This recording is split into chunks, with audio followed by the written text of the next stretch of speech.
have seen. I'm gonna save the big one for last because I want to talk about that one a lot. But we're gonna quickly go through Batman Under the Red Hood. Ah,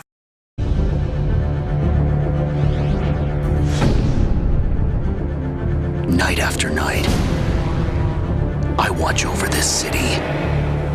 But now someone stands in the shadows who knows my every move before I make it. Stalking me.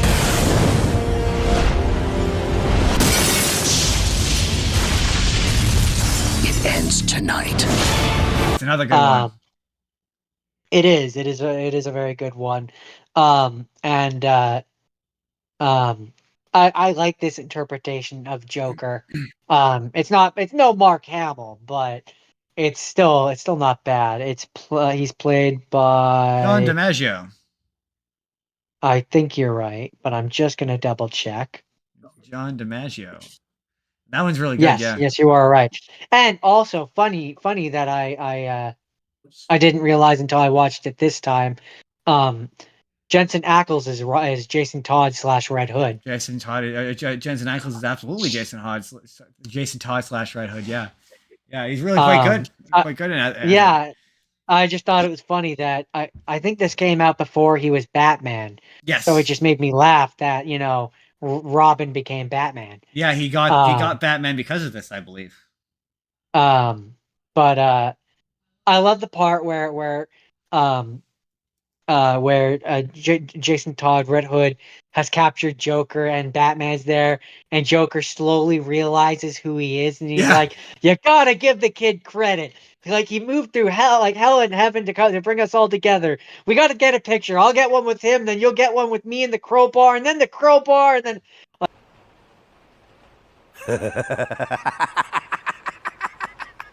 Gotta give the boy points. He came all the way back from the dead to make this shindig happen. So, who's got a camera? Ooh, get one of me and the kid first. Then you and me, then the three of us, and then one with the crowbar. Then... Like, oh, it made me Yeah, laugh. It I was love very that bit. I funny. love like as he looks back and forth, just like that's solid animation of his face, of just the slow realization of Right? wait a minute. Wait a minute. Oh my God, can it be? Yeah, so Um, that's actually my favorite Batman movie of all of them. Oh, is it? It's really good. Batman Under It's the Red such Hood. I it's could see such a that. great story. It's such a great story. I It like really is. I, It's I like that version of it because it cuts out all of the crisis parts of it. Agreed. Yeah, it's a much more concise, and that's what I show that movie to people that are kind of iffy about Batman, and they're like, okay, no, that was good. That Yeah, was legit. Jensen Ackles as Red Hood, real good shit. He's got a really oh yeah. solid his monologue at the end where he's like, "I understand how you could like let any of these other How criminals you live, could yeah. but this How you piece could of let shit." the Of you for not saving me. But why? Why on God's earth?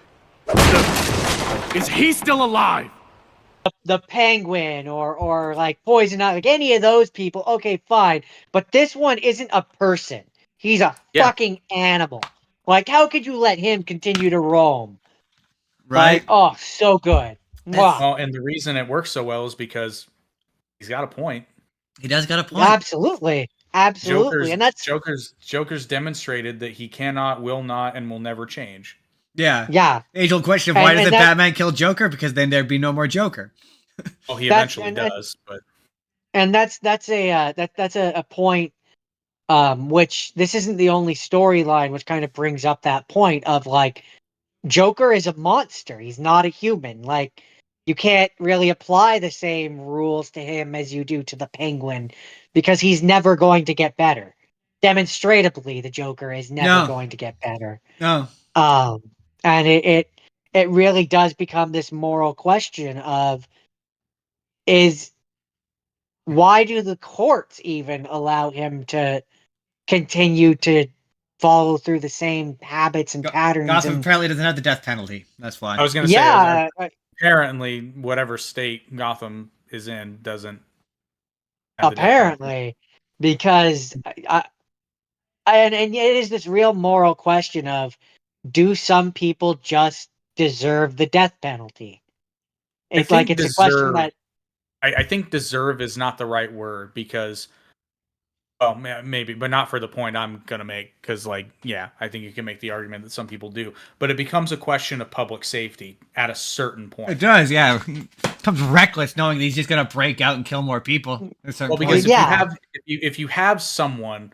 that is demonstrably, I mean, habitually, just like not, there's no rehabilitation here. What is the point of housing them? Right? If it's to the point where they're that level of homicidal maniac where they live to kill, cause harm, and sow chaos. right? Right? Like You know? yeah, and that's where it's a fascinating moral question, and it's a moral.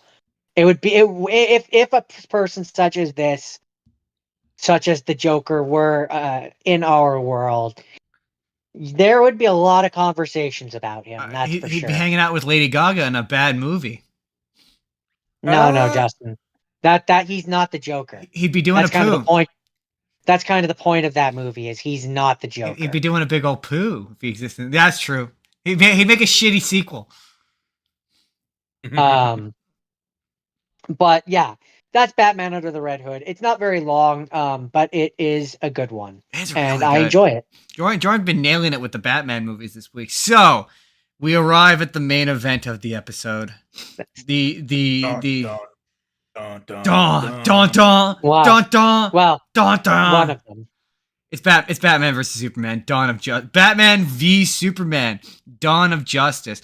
And Surprising that the most powerful man in the world should be a figure of controversy. We, as a population on this planet, have been looking for a savior. We're talking about a being whose very existence They are not telling us the truth. challenges our own sense of priority in the universe. Human beings have a horrible track record of Tragic. following people with great Power power. corrupts, and absolute power corrupts. okay, here's my thing on this, right? My issue with this movie is not in and of its inherent existence, all right? I don't take issue with it on its face. If it's in its presentation. So it's that it my argument is that is not Batman and that is not Superman. Like the fact that the big money shot of the movie is Batman with a gun like upsets me.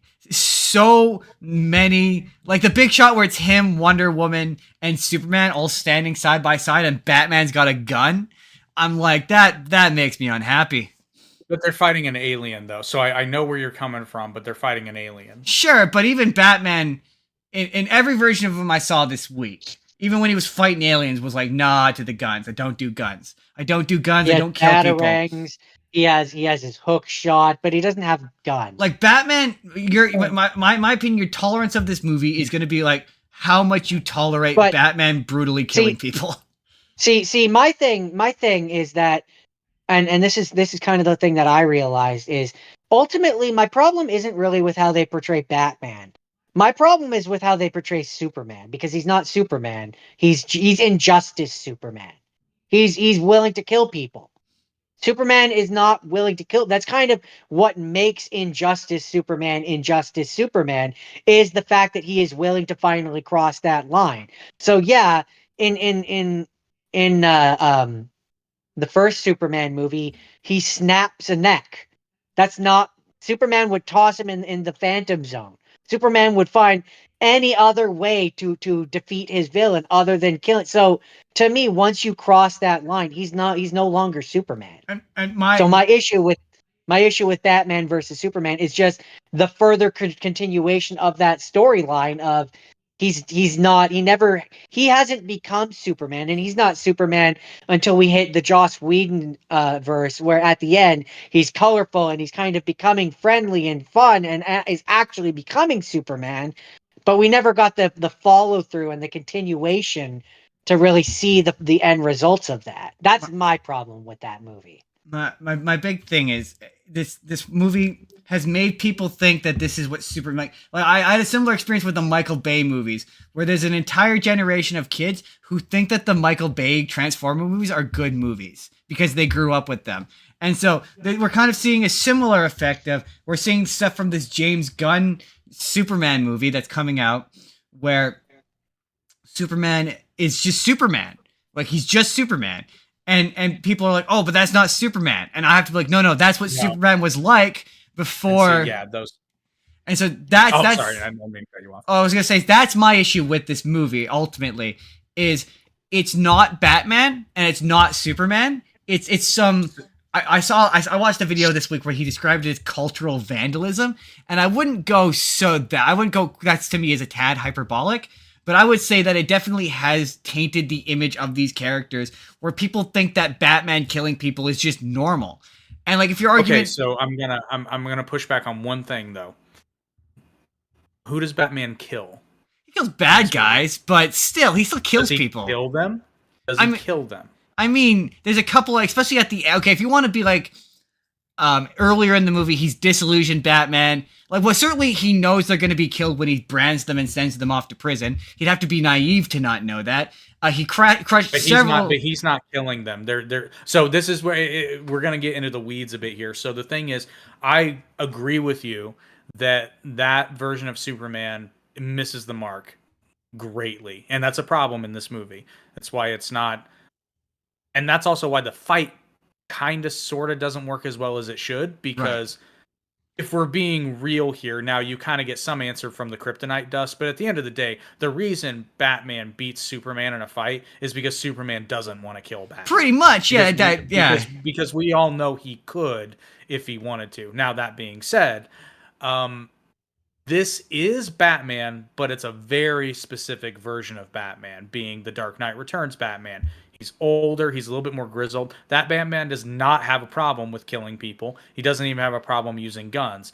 That being said, I don't love that Batman, but it's a Batman that exists. Sure. My response to that would be, the thing is, and I saw people say this about this movie, is we don't know. This is the version of these characters that we understand them to be as they exist in this universe. So we don't know that this Batman has never killed before. We don't know what he was like when he was young Batman. Like even a cursory flashback to him as like young Batman, where you saw he was bright and not full of optimism, but he was like a bit more like, I'm not gonna just crush a guy's head with the Batmobile, or I'm not gonna throw a crate at his head and crush his head against a wall. There were several guys in that sequence. They were dead. They were definitely dead. I'm not gonna shoot some guy in the head. This is where we get into the weeds a bit. So to me, there is a difference between, legally there's a difference between manslaughter and murder. So for example, if you're jumped by 8 guys and one of them gets killed because you're fighting them and he falls off a ledge or his head gets smashed or something, things happen, right? That's different from like premeditated, I'm going to shoot all these motherfuckers and kill them all. So there's a difference between that Dark Knight Returns Batman and say Punisher. Sure. There's a difference. My argument would be though, like, the issue with this Batman in this movie though is that is not the fact that he's willing to go to those extreme lengths. It's the fact that we never saw a Batman before he was willing to go to those extreme lengths. And so because we never saw that version of him, this version is unearned. That's fair. That's fair. That would kind of be my thing, is this version isn't earned. We haven't reached the point where he should be at this, and we didn't see the version of him that wouldn't. So it doesn't mean as much that he is willing to go to those lengths. Right. There is a setup in this movie that I kind of picked up on, but I will admit they didn't do a great job of. It's not thinly veiled. You kind of have to. I'm not going to say it's hard to notice, and I might be reading too much into it too. So this is a Batman that was gravely affected by the events of Man of Steel and takes on a bit of a new philosophy after seeing that, because rightfully so is like, let's say, this is the not happy-go-lucky Batman, but this is the Batman who has limits. Well, those limits mean nothing when you now have literal gods that can wipe a city out with their hand. Yeah. I think so. I think, and a big part of the problem is that this Superman and this Batman don't have that pre-established relationship. So absolutely, Batman sees strong godlike man who can fly through the sky and people literally worship is going around snapping people's necks absolutely that's going to change his perspective on things. And that's where I say, because Superman isn't, for lack of a better way of putting it, because they got Superman wrong, it then echoes out into the rest of the universe. And that's fair. I will say one thing. The one thing I would change, and there's two ways they could have done it, because there's a reason Martha became a joke. Why did you say that name? And it's because it just nobody, that would never happen. Why could you not have Superman say "save my mother"? Yeah.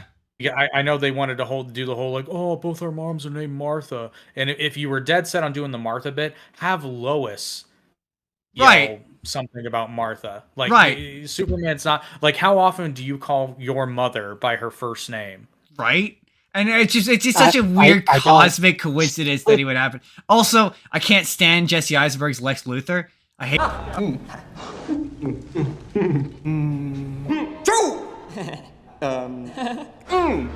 Ow! Run!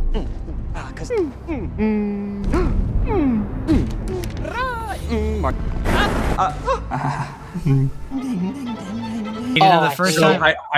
I don't like it, but I know what they were doing, and it was a beautiful attempt. It was a missed shot. They were hearkening back to the original. Yeah, they were trying to do like a people go. It's funny. I know where you're going, because people always go, "Oh, he's just doing Mark Zuckerberg." I'm like, no, he's doing Gene Hackman. Hence the hair, the whole thing. Yeah, he's trying to do Gene Hackman, and a bad Gene Hackman, but a Gene Hackman nonetheless. Yeah. It's not, now there are parts of his characterization that I like because it's Jesse Eisenberg. To me, I would have just cast somebody different, and then you don't have because Jesse Eisenberg is shorter than both the other actors. He's smaller, so he's behaving in a way that somebody of that build, stature, and would act. But that's not the Lex Luthor that we all know and love. Yeah, but there is a parallel in the Gene Hackman performance. He's too Weasley and just his plan is like 3-degree levels of 3D chess that will require so many things to function in exactly the way you need them to. It's just like too convenient. It's like way too convenient. I will say this: the fight. I love the fight though. I think the fight it's not perfect, but I mean it's very good, and that's what we came from. Shoehorning in Wonder Woman though. Yeah, that I don't in the fight. I think having her present prior to the fight, I think that's fine, because you are setting up for Justice League. I mean, my thing is the movie coming to like a grinding halt so we can watch a PowerPoint presentation of all the movies that are coming in the future. That should have been a post-credit scene. And it should have been a post-credit scene, and it should have been Lois Lane being like, Luthor has all these weird files about all these different other mediums, and then she sees him and it's a post-credit. Instead of having the climax of the movie come to a grinding fucking halt, so Batman can look at these videos. Also, and I'm not entirely... Okay, the nightmare sequence. The nightmare sequence is awful, and it ultimately is even worse because it went nowhere. Too much of Batman with a gun. Don't like Batman with a gun. I wouldn't have said no to that rewrite. I'll say that much. I wouldn't have said no to it. I think what would have been, and because they established that this Batman is really harsh. Like, again, the branding people. I think you're right in saying that it was unearned. I think that if you had seen the reason why this had happened, like if there was just this big uptick in crime and Batman's like, I don't understand. Clearly, I'm not scaring these people enough, so I need to push it out. And I think what would have been more interesting, and they do like a small hint at this when Clark and Bruce meet each other, and they kind of criticize each other's alter egos without knowing that they're the other superhero. But I think what would have been a little bit more interesting is you have Superman starting to look into this Batman character because he thinks that he's some sort of like superpowered being. Yeah. And then he finds out it's a guy. And I think that would have been a nice little prelude to the eventual fight we have, because I think Superman looking down on Batman makes that fight more interesting, because again, we know Superman just doesn't want to kill Batman. That's why Batman can win that fight. Yeah. But I think a couple of surprise sucker punches work really well in that story, because Superman is like not counting on the kryptonite gas. Superman is not counting on the suit that makes Batman stronger. Yeah. And he's frankly, and this is why Batman staying toe to toe with Superman is always effective, is nobody expects somebody to be that crazy. That too, yeah, yeah. I mean, okay. I think for me, ultimately, Batman needed his own movie. Yeah, Batman. Like full bore. Like he just like much like how when you had the King Kong versus Godzilla, King Kong had a movie, Godzilla had a movie. So when they came together, you didn't have any of that. Well, one of them didn't have explanation. Like, and it was still shitty. I'm kidding. Right? No, that movie was okay. But Batman Second needed his own shit. needed his own movie. But failing that, if they had a scene where like him and Alfred are talking, and Alfred disapprovingly like says something to the effect of like, you never used to be this violent, or you never used to do this, and Batman had a line of, oh, there didn't used to be a god flying around the sky, making people not afraid of man. They do kind of do that where he's like, I know what you're getting at, though, a little bit more intense. Yeah.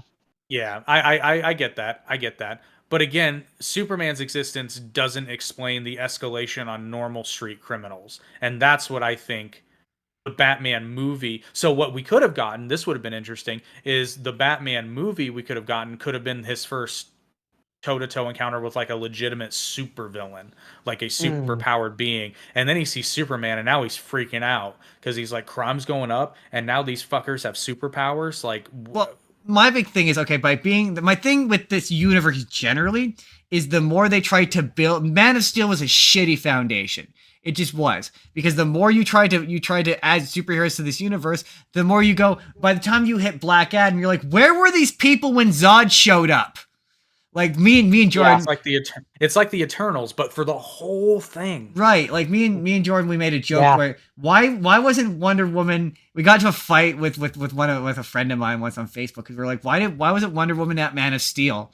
And obviously the answer is because they hadn't considered that whatever in the terms of the outside of it. But it's like because she couldn't get there. What's funny is people are going to say to you, because she shut herself off from the world, and that would have been fine until they come out with Wonder Woman 1984. Exactly. And it's like, okay, well, no, he said she's like, I'm going to hide from everyone. Look, a crowded mall. His response was she couldn't get there because she couldn't get there. Like she wasn't able to get there. And I don't think I had brought up the fact that she got there when Doomsday showed up. No, like for Man of Steel, why she didn't show up. Yeah, I know, but I'm saying by that logic, she wouldn't have been able to show up when Doomsday came along. We made some sort of crack about how she was waiting to refill the invisible jet. She couldn't get the invisible jet. Couldn't she have borrowed a jet from? Yeah, are you guys familiar with Critical Drinker on YouTube? I know him by name. I'm not never watched any of his content. Do yourself a favor, watch his review of Wonder Woman 1984. It is interesting. It is delightfly hilarious. My second favorite part, because the other part, he refers to the wishing stone as the dildo stone throughout the entire movie. But then I love the fact, because he points out just the absurdity of this movie.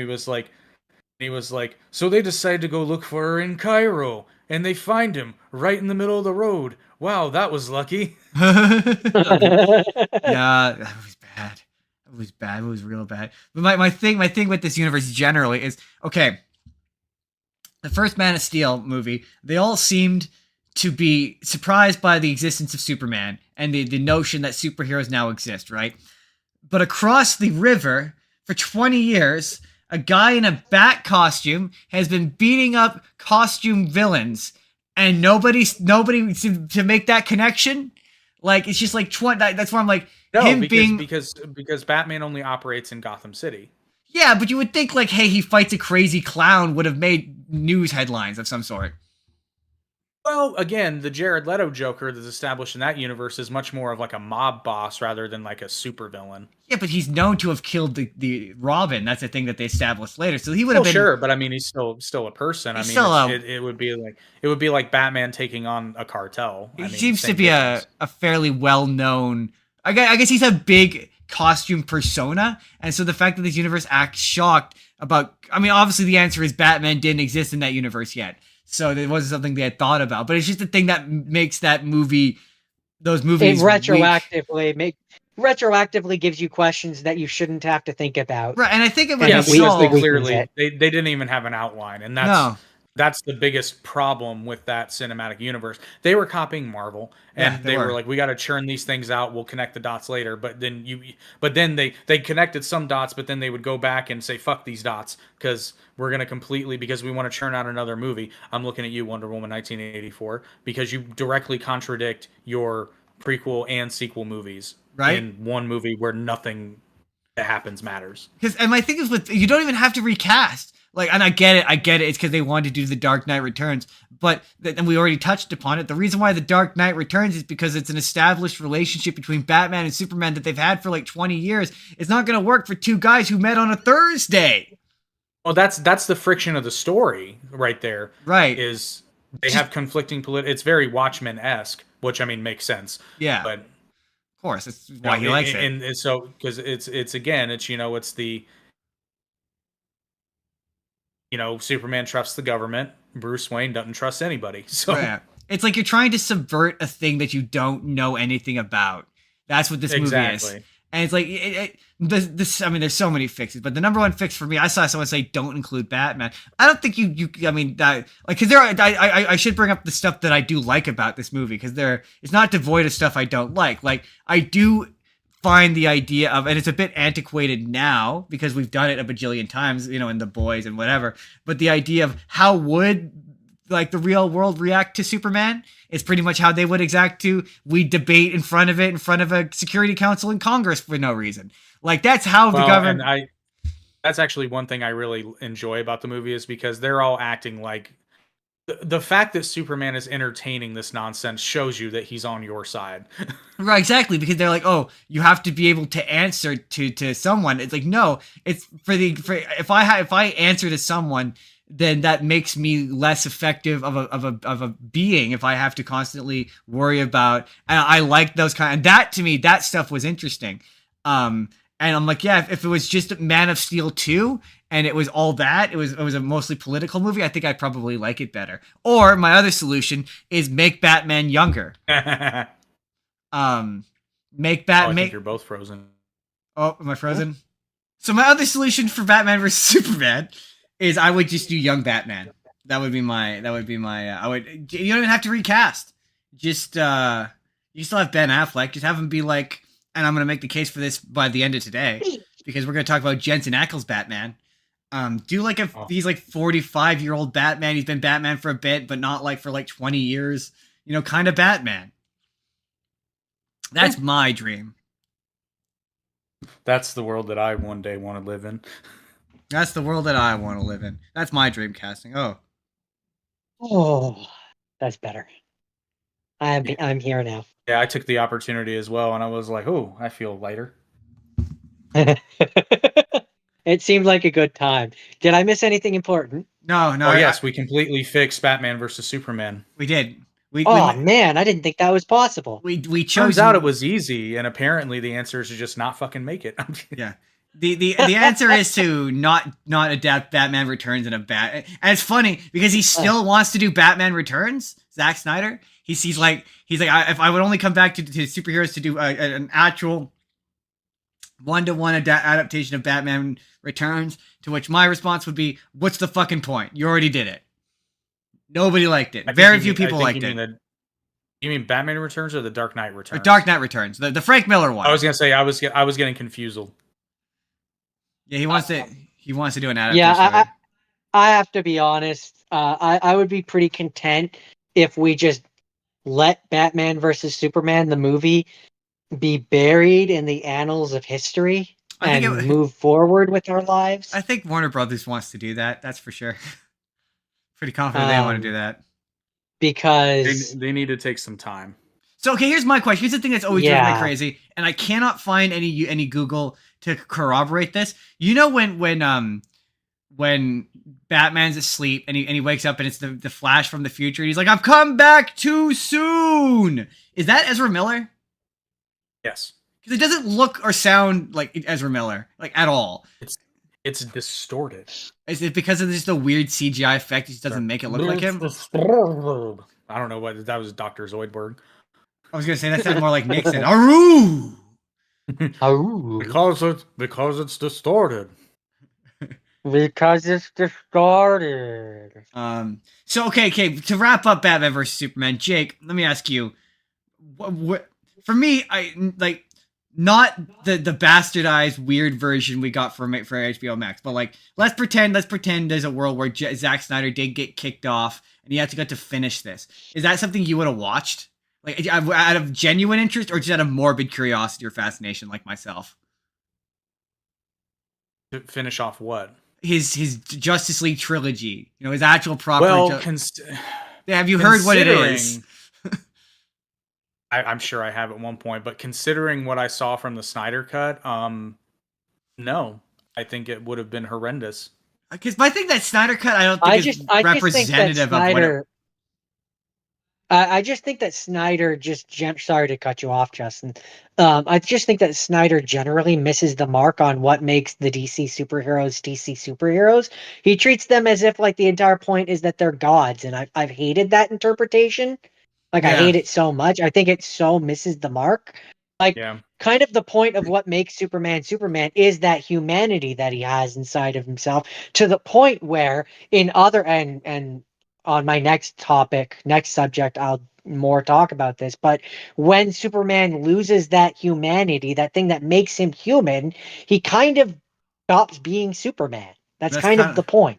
Kind of the whole point. Yeah, and my thing is like if this movie made the case that it both wants to deconstruct Batman and Superman and be like these aren't the versions, these aren't your daddy's Superman and Batman, but then at the same time wants to be like, no, we're establishing a universe here. So we're gonna start the universe where Batman is at the end of his career. It just doesn't work. Square peg into circle hole. Yeah, generally speaking, Zack Snyder is one of those creative people that has genuinely good ideas often, but he needs someone. He's one of those people that needs somebody to rein in his worst impulses. Yes. Just be like, well, for example, there's a scene. First of all, I think Zack Snyder, if I'm being honest, Zack Snyder's a little fucked in the head because I was listening to him talk about Watchmen, and don't get me wrong, Watchmen's great, but there's a scene in Watchmen where they do a flashback of Rorschach as a child, and his mother's coming out of the room from John. Yeah. And apparently that's Zack Snyder's kid that's playing Rorschach. Now the thing is though, well, he wanted to make it weirder. So apparently, it's union rules or the law. So he wanted Rorschach's mom to come out of the room topless, and he was very adamant about this. Since it was his child, if his wife had played Rorschach's mother, they could have done it legally. Really? He was like, and he was like really trying to get his wife to be topless in front of his son, and I was just like, why? I don't get why this is the hill you're trying to die on. It's kind of fucking weird for a scene that lasts like 4 seconds. This seems really, really odd to me. And if you were that dead set on it, you could augment with CGI. I mean, yeah. Like, why are you like real? I guess it may have been an idea that came about like really quickly, and they were like, no, we're not going to spend post-production money so that you can have boobs in the same shot as a child. Yeah. But to me, that whole thing, I was like, that kind of explains Zack Snyder to me. I mean, the thing that he gets these ideas, and unless he's told no, he really fixates on these just genuinely bad ideas, i.e. doing a 4:3 aspect ratio, or I guess it's not 4:3, but doing a weird aspect ratio in Justice League because a lot of characters fly upwards in the frame. That's so fucking stupid. I mean, my thing was he was the one who was like, I'd like to make a Batman movie where Batman gets sexually assaulted in prison. Like, yes, that really demonstrates his understanding of that character, of why he's wrong for that franchise. Zack Snyder is kind of like Stephen King in film because, like, dude's got some kind of fucked up ideas. I'm not going to call them fantasies, but he seems really preoccupied with sexuality, particularly violent sexuality. I mean, and I'm just Sucker Punch. kind of like, I mean, fair, yeah. See, there you go. Yeah, And I'm just kind of like, hyper aggro, sexual, weird. I don't get it. Yeah, we might come back to Zack Snyder because I want to do a pick a director episode where I talk about his stuff because I watched this really long, several hour long video about Batman versus Superman to kind of like, because I felt like that video kind of articulated my points I made today really well. But one of the things he said was, "Oh, Zack Snyder's a really good filmmaker. Sucker Punch is like this amazing movie for XYZ reasons." And I was like, I remember that movie being bad. I remember that movie being really bad. I just remember it being boring. Like it was just one long music video. And now whenever I talk about a movie, it has to be for content. So I'm like, well, that's what he's got good movies, right? He's got to have at least one good movie. I stand by that. Anyway, Watchmen is good. It has some weird elements, but I mean, it's good. But that's because it's good. Watchmen is good because he doesn't change anything, because he doesn't, other than the ending. But it's fair. Otherwise a fairly faithful adaptation. And yeah, when he tries to deconstruct, he clearly proves he can't or doesn't know how to. Like the worst thing he does is shoot Jimmy Olsen in the head in the desert like he's nothing, because that's what he thinks of Superman and his extended cast of characters. Dislike this movie. But yeah, so that's Superman versus Batman. That's Batman versus Superman. Jordan, what's your final have seen? My final have seen is, and this is one where I'm going to take some time to talk about this one. Jake, did you ever play the NetherRealm Studios game Injustice: Gods Among Us? No, but I'm familiar with it. You're familiar, so you know how it spawned a comic book run. And then it had not very good movie interpretation of the story. Disappointingly bad. An animated film? Yeah, they did an animated film. Yeah, okay. They had an animated. Imagine meeting you here, Lois. This is a priority call to all Justice League members. A woman is missing. She's one of ours. Her name is Lois Lane. Lois. My masterpiece. Brace yourself! You took his wife. I haven't seen it, but I watched the trailer and I was kind of like, I'm not very enthusiastic about this, so I'll get around to watching it. But I would say don't waste your time because it's not Injustice. What? Justin, help me. What did I say yesterday? It doesn't do Injustice justice. And where's the justice in that? That's what I said. That's what I have to say about that movie. But there may be injustice. Definitely some injustice. So okay. Where to even begin? The comic book run covers the 5 years leading up to the game. And I just recently reread most of I didn't quite finish year 5, but most of the 4 years. And so the issue with the Injustice movie is it really runs through stuff way too fast. Directly changes a lot of stuff, and completely screws up a number of things.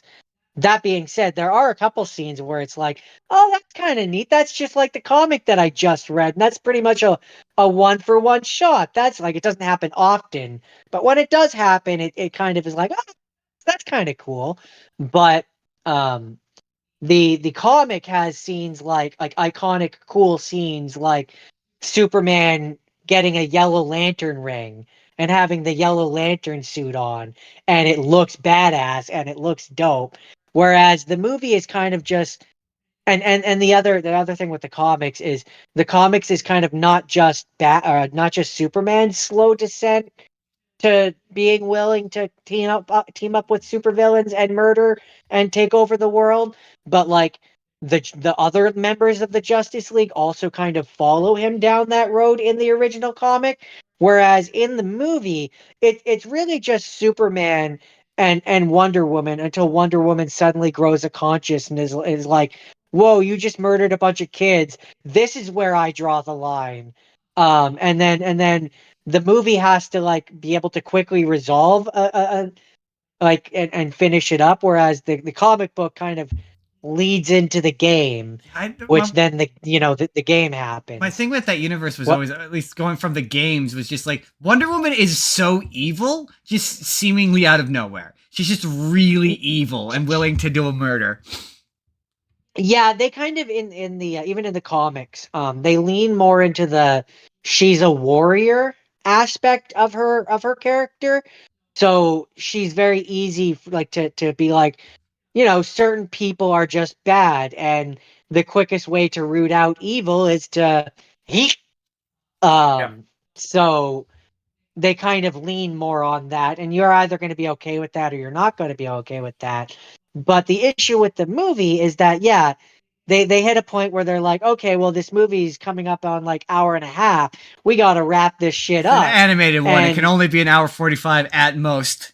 Wrap this bitch up. Like we gotta wrap this shit up. And instead of doing what I think they should have done, so if I had it my way, Batman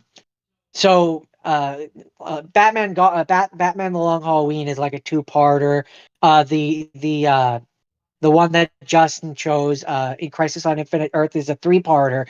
I think this should have been like a multi-movie deal kind of thing, where each of the movies is year 1, year 2, year 3, etc., etc. And maybe you combine like year 2 and year 3 into one movie, or year 3 and year 4, but have multiple of the years, so you get to then have the actual story where you have Hal Jordan like losing his Green Lantern ring, and the Green Lantern's going to war with Superman, and Hal Jordan becoming the Yellow Lantern. Like, you get to have more of the nuance that people fell in love with the comics, and not just rushing through it, so that at the end, then instead of having the game events of having them bring over alternate Superman or alternate Batman, in the movie they just bring over alternate Lois Lane, who talks Superman down, and Superman's like, I surrender. Take me to prison. Oh, wait, no, I did watch that movie.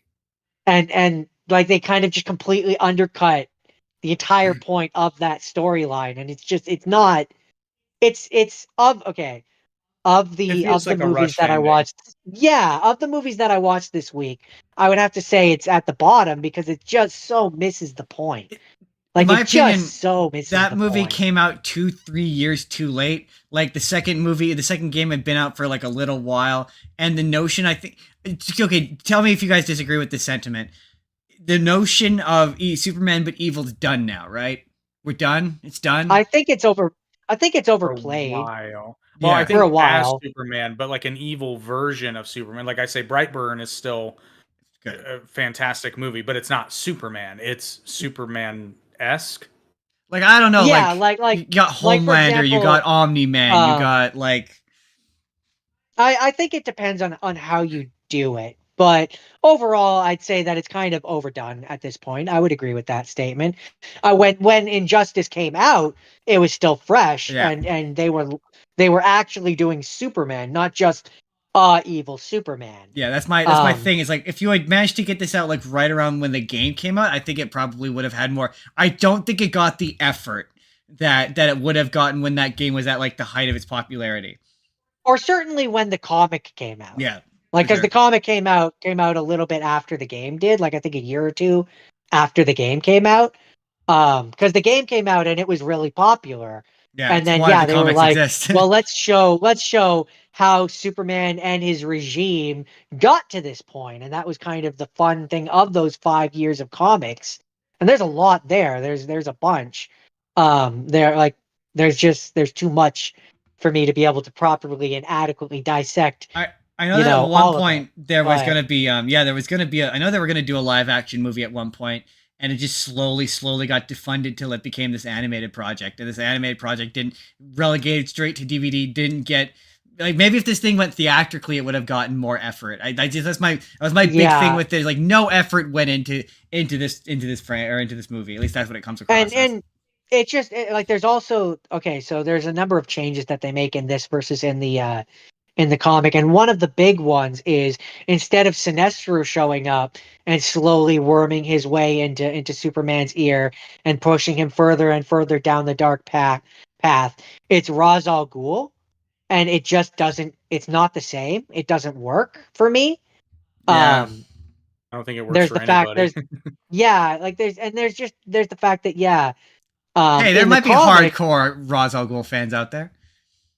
in the comic, it's not only Wonder Woman who's feedbacking into Clark and making him think that what he's doing is okay, but like the rest of the Justice League, or at least a good chunk of them, are also like, yeah, this is the right thing to do. We're the heroes. We're the good guys, which feedback loops into Clark Kent's head, and like path to hell is paved with good intentions. They think they're doing the right thing, right? But in this, because it's just one person, it really just makes it come across like Wonder Woman is the bad guy. It's kind of what it looked Because like, yeah. A little bit. Because she's like, you have to be strong in your conviction. You have to be okay with this. You have to, and it's just, it misses the mark. Is it But one of that's those ones? injustice. Is she one of those Wonder? I noticed this in the Crisis on Infinite Earths movie, where I mentioned this to Jordan, but ever since Gal Gadot, now every subsequent version of Wonder Woman has to have a thick Greek accent, like every single one. This one doesn't. Oh, this one's an American, which is funny considering like at one point I'm pretty sure she had the American flag on her costume. I think that was the Linda Carter. So that's it. That's Injustice. Okay, so I think it's finally time for you guys to hear about the wonder and the joy and just the pure unadulterated racism that is 1943 Batman.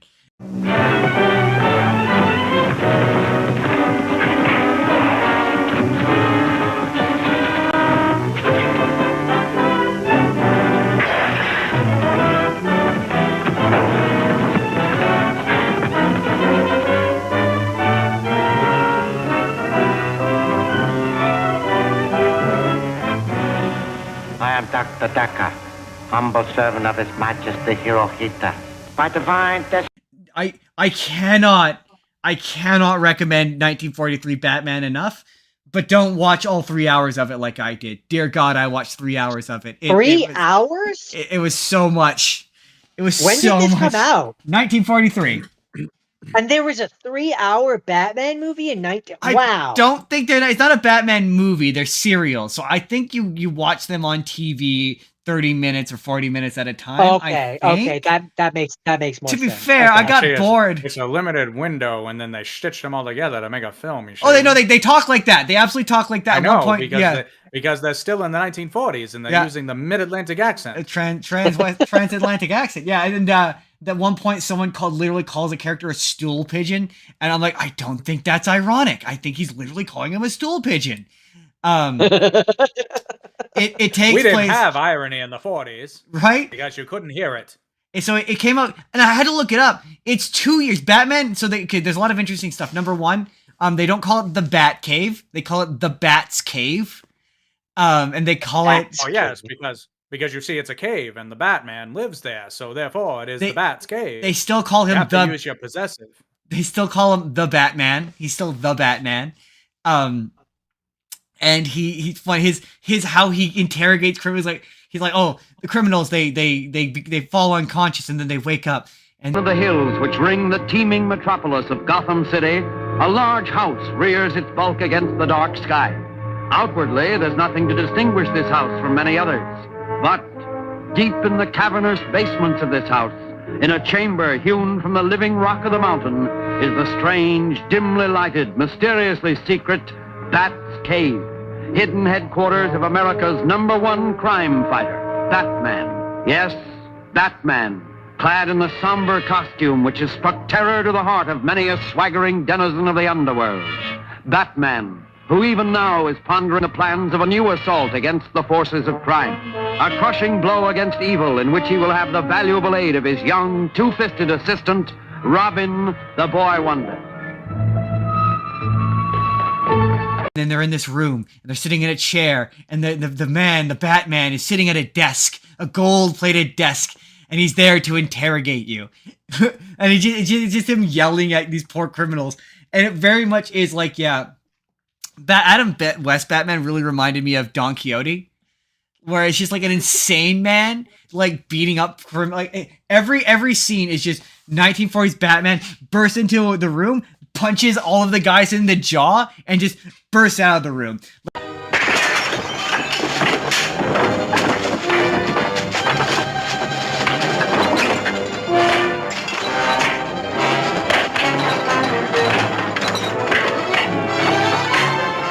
Like the bad guy he's fighting, because this movie came out mid World War II. So Batman's fighting the Axis powers. He's been hired by the government to hire the Axis powers, and the main bad guy is a Japanese man who is not a Japanese man. He's a white guy in Japanese face. I am Dr. Daka, humble servant of His Majesty Hirohito. By divine destiny, my country shall destroy the democratic forces of evil in the United States to make way for the new order. And the page, step up to him. And for most of the thing, I was like, wait, so, okay, it's the 1940s, it's the midway of World War II. Maybe they've just never seen a Japanese person before.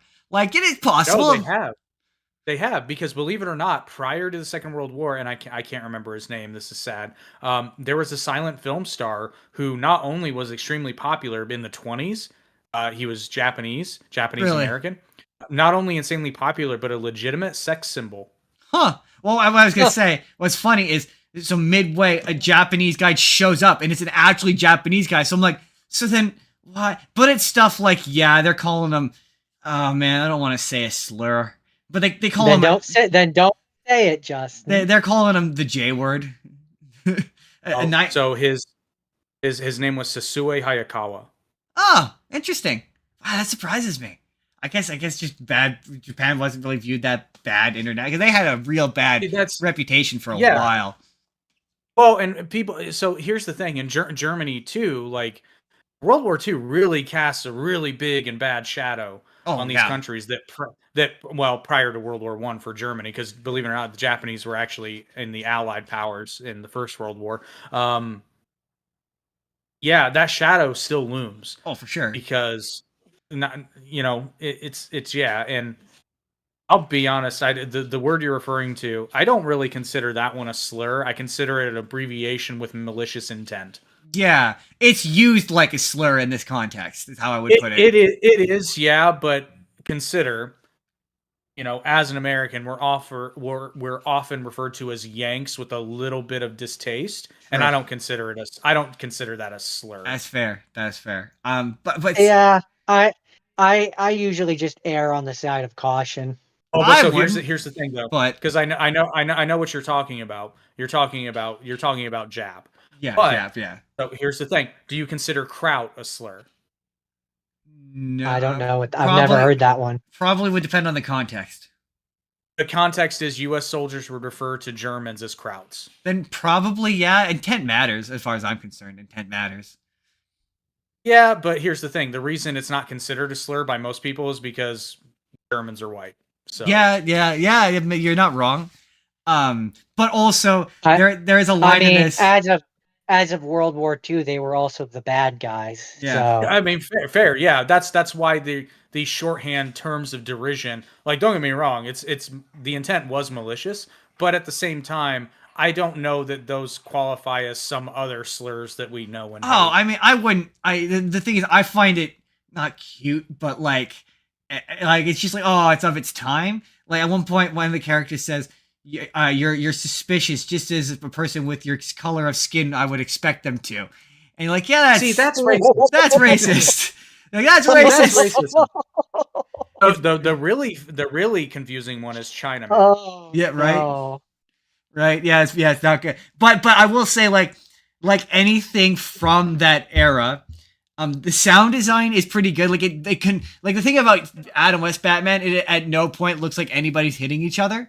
Whereas in this one, like he cracks people in the jaw with his fist, and like it's like crack, and like there's some stunts that are like, it's the 1940s, you can't fake this. So like there's one bit where like this guy, he like jumps up into the fire escape and like pulls himself up using just his upper body up this fire escape, and it's one take. It doesn't cut away. And then Robin jumps up after him and grabs the thing and does the same thing, and it's all one solid take. Same thing. There's a shot in the 1960s Batman where it's Adam West is on a rope ladder, And like I appreciate filmmaking like that because I'm like they had to do that.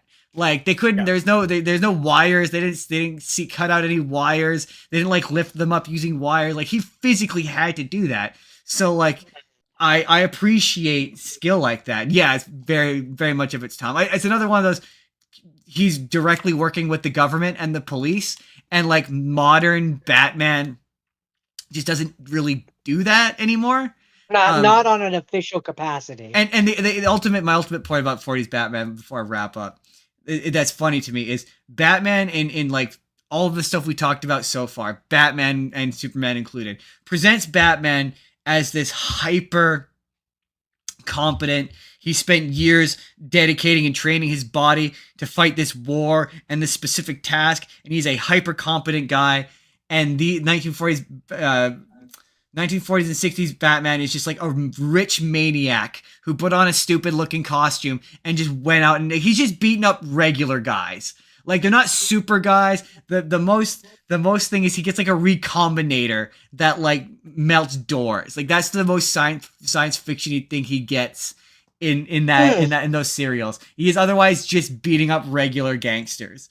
And it's just so funny the contrast of like where Batman became this man who was so much more of a man, and he started off as just a guy. He's just a guy. He's just a rich guy. Also, their viewpoint of capitalists is so different in the 1960s than it is now. Like there's a point where Adam West Batman's like, I'm a capitalist. I fully expect to be kidnapped all the time. So I carry this thing to help me cut ropes for when I'm tied up and kidnapped because I'm rich. It's just yeah, it's weird. It's alrighty then. It's very very strange time for Batman. Well, you see, when you're a successful capitalist, it comes with certain things, and one of those certain things is being kidnapped. That's why we're offering you the Rope Cutter 3000.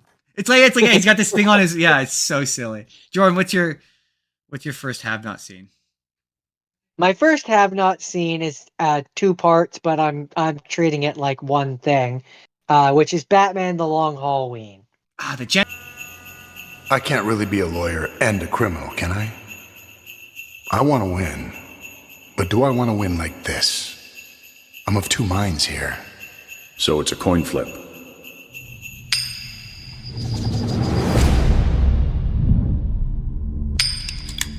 Johnny Vitti was murdered tonight. The Falcone crime family has to be taken down. There's only room for one homicidal maniac in this town. It's an Echo Batman. You didn't like it?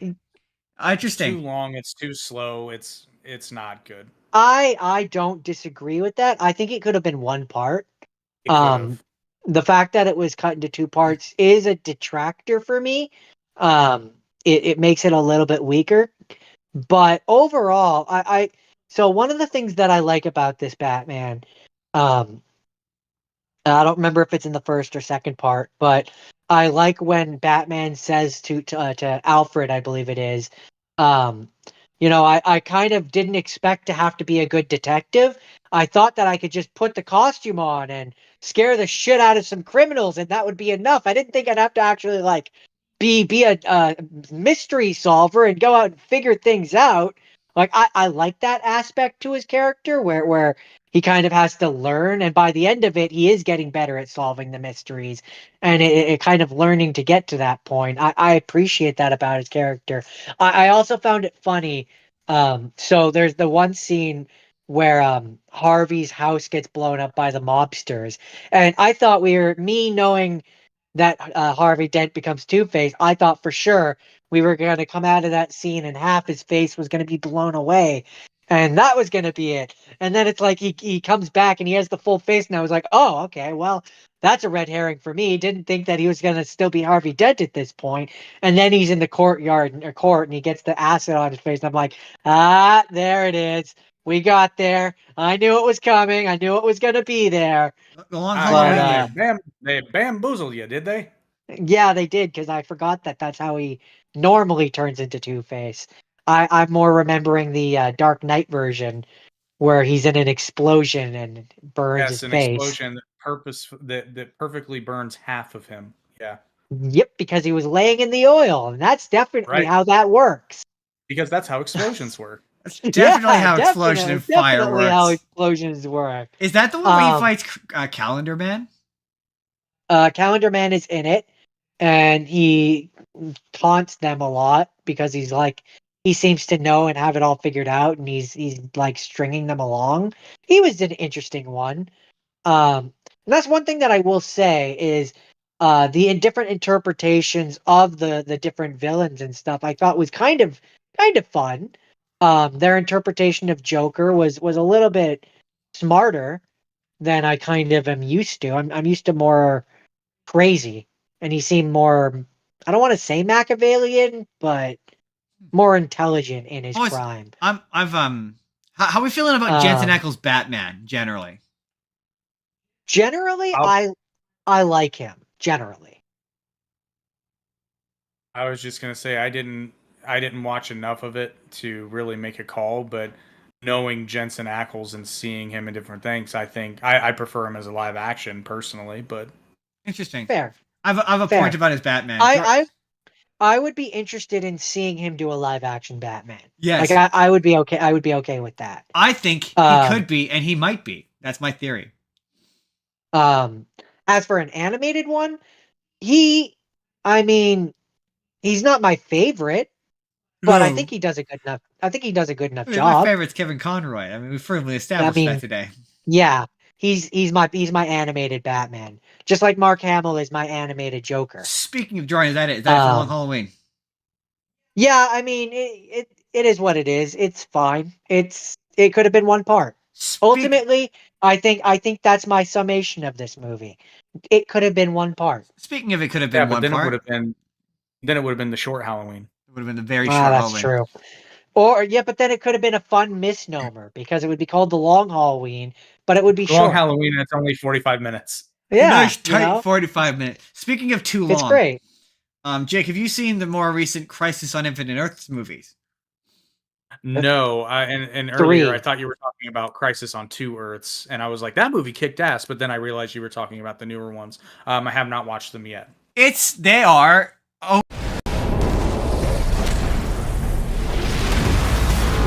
Most of you are aware that you live in a reality parallel to many versions of your universe. I've gathered you all to save your worlds.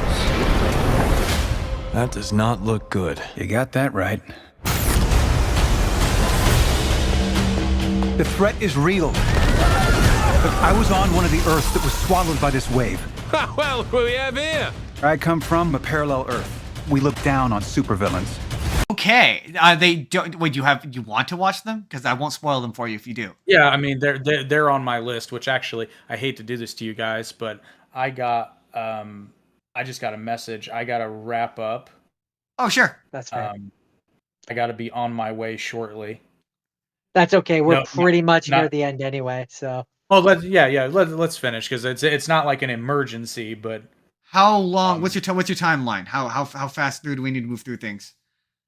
I mean, like a few minutes, maybe like 10 minutes or so. 10 minutes, cool. We can do it. Yeah, my last one, I don't have very much to say about. Don't let me disrupt your show and flow. Well, I'll tell you real quick about and then when you gotta go, we'll wrap up. I'm familiar with the general story of Crisis on Infinite Earths. It's quite good. It makes some changes. Instead of Lila or Supergirl winds up being Harbinger. Instead of I will say, if you are gonna watch it, there's a series. A big thing for me when I was watching it was I feel like I'm missing context.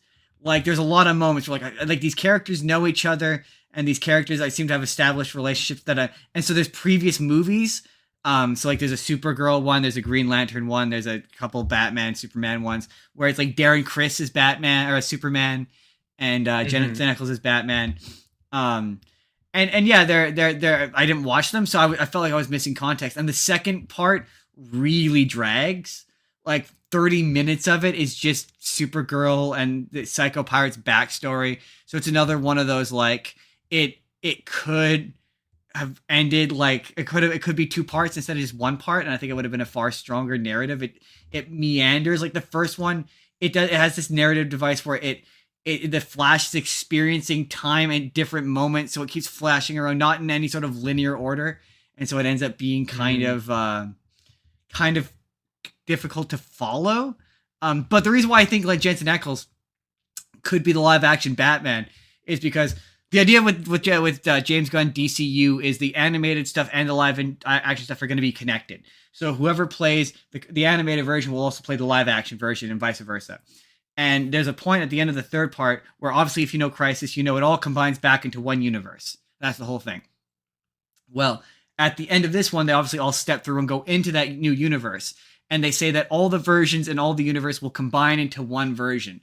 And so I think what will happen is Jensen Ackles' Batman walks through that portal, and when they finally do Batman and Robin, the new one with Damian Wayne, the James Gunn one, the DCU one, I think he there's a good chance he might be Batman. Or I think he could be Batman. And I think he'd be a good Batman. I agree. Certainly better than Robert Pattinson. I think so. I think he'd be a great, like, he has a Robin. He's been Batman for like a little while. Just let him do the version he did in these animated movies, but in live action. Yeah, and then we'll have Jensen Batgirls. Batgirls? Just Batgirls. Backles? Jensen Backles? Jensen Backles. Because like all you need to do is have a good a good sturdy lower jaw. Strong jaw and look good in the costume. And there's pictures you can look them up. And have a good gritty lower voice. Yeah, exactly. Good.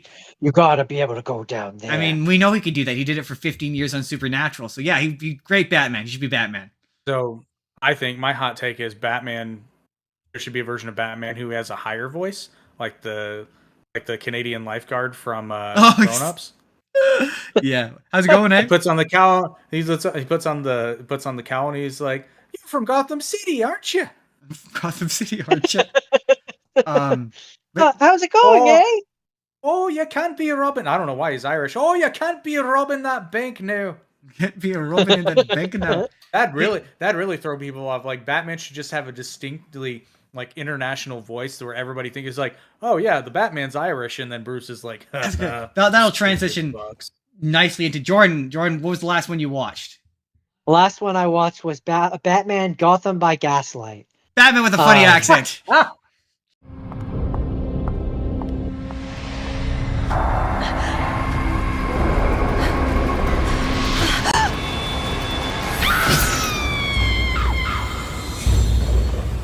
There's a butcher in this town preying on poor women, and the Gotham police stand twiddling their thumbs. Your evening attire, sir. That was not the suit. I need Alfred. I mean to rid Gotham of the Ripper. Which is Batman with a funny accent. I don't have a lot to say about this one. I enjoyed it. It was it was a fun one. Well, where is he? I don't know where he is. I've lost him. I'm so charmingly befuddled. Have you seen Gotham by Gaslight? I don't think I've watched the whole thing, but I've seen a lot of clips of it, so I know the premise. It's it's Jack the Ripper, is it not? Yeah, Victorian, Batman. Victorian era Gotham City. Batman is trying to hunt down Jack the Ripper. Who and there's you get to see Victorian versions of Poison Ivy shows up at one point. There's 3 orphans, Dickie, Jason, and Timmy, who are there. You have they're the Robins. Okay, I get it. Yeah, they're orphans. That Batman saves from a abusive handler. And you've got Selena Kyle is there. She's a famed local actress. And yeah, if you want to watch it, I won't spoil the identity of who Jack the Ripper is. Don't spoil it because I actually don't want to watch this movie. But it's definitely the Joker. But I will say I didn't see it coming. Oh, okay. All right then. Which it's Thomas Wayne. Yes, absolutely, that's it. But overall, it's fun. It's different. It's Alfred, I enjoy. I'm not going to confirm or deny any person. Okay, so it's Alfred. Yes, it's definitely Alfred. Um, but I enjoy. Sorry, I enjoy a good Elseworld story. And this is definitely a fun Elseworld story. That's kind of what my button pin on this one. To wrap up Batman, to wrap up this exceptionally long Batman episode, I want to say two things. Number one, I gotta say a joke about Robin, which is how one of my favorite Robin memes, which is how do you get Dick from Richard? You ask nicely, and That's awful. very, very much. I realized when I was watching Crisis, and the guy, what's your name? And he goes, Dick. I'm like, Dick is really, that's a name from the 1960s, 1940s. Like, you would never be like, I'm gonna call my kid Dick nowadays. I just don't see that happening. But anyway. Well, that's it. You made it to the end of part 2 of this very long conversation about Batman between us and our friend Jake from the Arete Media Pantheon. If you want to see part 1, where we talked about Batman the Animated Series and the various projects surrounding that, and 60s Batman, Adam West Batman, you can go ahead and click on the video on the left. That's going to take you to the first part of this. And if you want to see the full 4-hour podcast that this is from, you can click the video on the right. That'll take you there. But let me know in the comments, what's your favorite Batman thing? Have you seen Batman 1943? I can't imagine you have, but have you? Let me know in the comments, what's your favorite Batman movie? What's your favorite Superman movie? Subscribe if you haven't, and we will see you guys in the next one.